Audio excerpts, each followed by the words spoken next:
এ পাশটার লোকের সমাগম প্রচুর।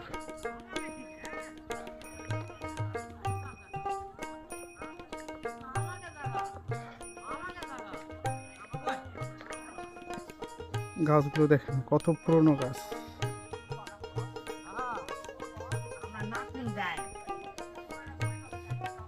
আমরা এখন পাহাড়পুর থেকে বেরিয়ে যাচ্ছি। এখানে একটা ছোট্ট পুকুর, বাচ্চা নিয়ে বসে আছে, এই যে ব্লগ করতেছে।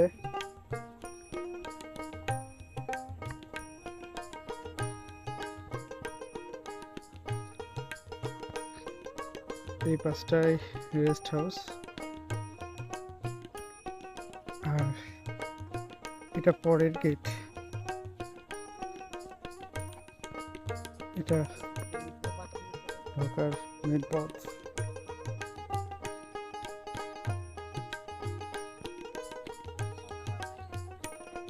গাছগুলো দেখুন কত সুন্দর। এই পাশটায় ফুলের গাছ।